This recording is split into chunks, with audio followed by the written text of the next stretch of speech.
Hi, I'm Bridget Jankowski, and welcome to the second session in a series of 4 that I'm doing for Thursday Thoughts at 3. These are body mapping sessions as a follow-up to the article that I wrote in the April edition of Pastoral Music on balance of the body. In the first session, we talked about balance at the AO joint. Today, we're going to talk about hip joints. Now, a body map, remember, includes size, structure, and function. So first we're going to talk about the structure of the hip joint. What's it like? First of all, hip joints point out. So I like to say, if your nose is pointing north, your hip joints are pointing east and west. And we don't talk about hips in body mapping, we talk about hip joints. If you ask someone to put their hands on their hips, they'll probably do this, but this isn't actually the hip joint. So I'm going to show you in a model here where I just put my hands on my hips was right here. That's the top of the pelvis.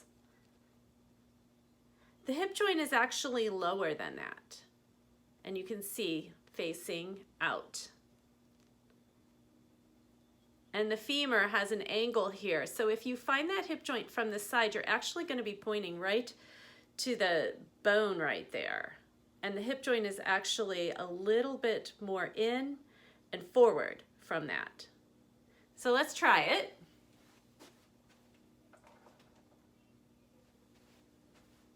So not here, lower.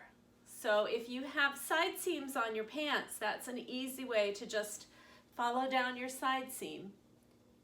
And usually, if you have a pocket where the inside pocket meets the side seam, the bottom of the pocket meets the side seam, that's going to be really close to your hip joint.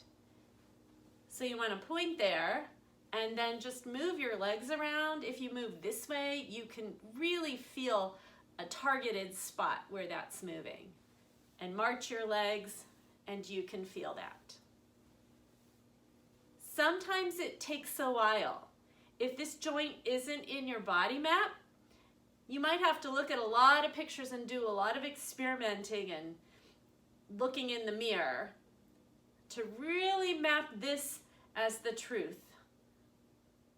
So one of the first things you can think about once you find your hip joint is how movement at that joint allows a long, free torso. So I'm moving, he's got a knee issue, but you can see how moving at the hip joint allows that torso to move. So let me show you what that looks like. And I hope you'll take a chance to stand up and try this with me. So here's my hip joints facing out. And now I'm going to bend there. Not only do my legs bend there, but my torso bends there, and then you can see a long line from my AO joint all the way to my tailbone because I'm moving at my hip joint, and that's how my torso is balancing there easily. And in the article, I talked about another place of balance over the front of the lumbar. And finding balance at the hip joint is going to be key to getting that weight delivery down the front half of your spine.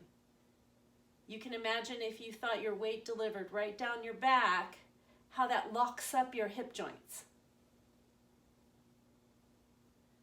So let's experiment with that again. So that weight's delivering right down your back. This is a mismapping.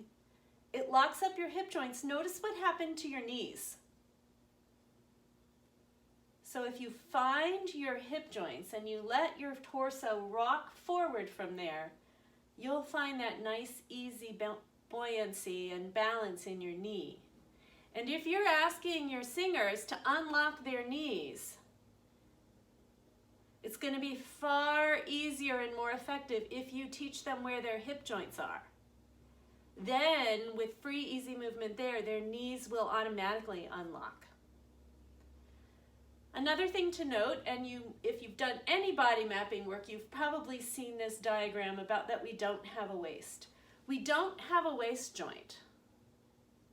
That waist exists in our clothing, and we can bend there because our spines are mobile.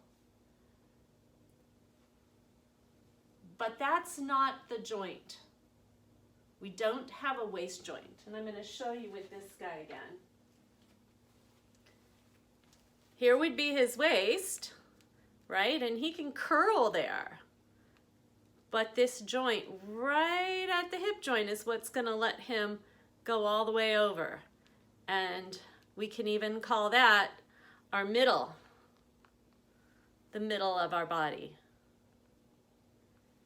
If you do any kind of yoga or Pilates where you're rolling over, if you notice, when you roll over, if you let your pelvis move at your hip joint, you're going to get a lot more mobility there, a lot more flexibility. You'll be able to reach the floor and then curl up. Whereas if you're just trying to go from your waist, you're not going to have nearly the flexibility and movement available to you. So let's take a minute to think about how that mapping of the hip joint might be important for a violinist, for example. A tendency for upper string players is to let their instrument pull them off balance. So not only do you have to sort out your chin rest and your shoulder rest so that you can stay balanced at your AO joint, you have to be careful not to let that instrument pull you off balance. So finding that movement at your hip joint and balance over the front of the lumbar spine and keeping that buoyancy in your knees while you bring your instrument up is going to give you a lot more freedom. So for guitarists, if you're a classical guitarist and you're sitting, there will need to be some of that curling motion at the waist. But if it comes from a place of a balanced torso, balanced on the rockers and easy movement at the hip joints, you'll have a lot more choices.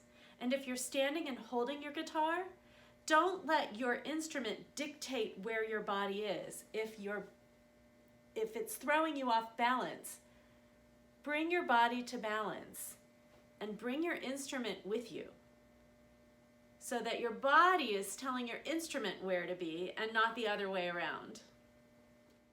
So let's talk about this in terms of sitting.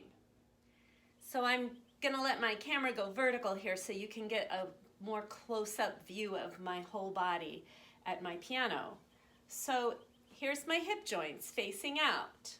And if I let my torso move from there, and you do just kind of feel like you're just going to be sticking yourself out back there, but let your torso move, let your tailbone go back, and you can lower yourself onto the bench or chair if your choir is seated, and then just settle up. The temptation is to rock back this way where you're actually tipping your pelvis. So you have sit bones at the bottom of your pelvis, and that's actually where you're going to balance when you're sitting. So you're going to come forward from your hip joint and find those sit bones. It's going to feel a little forward, and you see how I can rock forward and back? And if you do get back on your tail, it's easiest to just stand up and sit down again. I hope you can try this with me. So just lower, lower, lower, stay forward. And as soon as you hit that bench, come up and let go of any tension that you might be feeling in your back. You do not need these big superficial muscles in your back to hold you up. Those are not postural muscles. You actually don't have control over your postural muscles. If you're aligned skeletally, they'll do the job for you.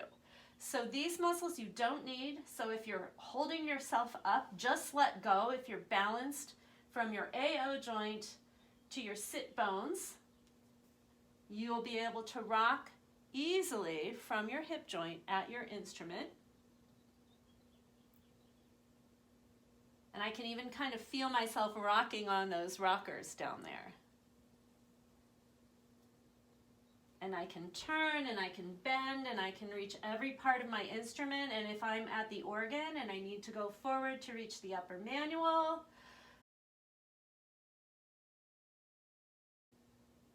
I can do that. I can also move my legs easily from here if I'm balanced.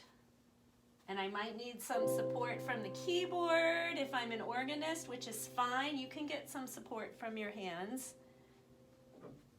But moving your legs from this balanced position is going to be the easiest. I'm putting up this picture of my children's choir just to show you that you can teach anyone about their hip joints. This is one of the things that we did during the pandemic, and you can see my choir is really small, but these are children in grades 3 to 6, and they're learning where their hip joint is, and it has made a huge difference in their sound.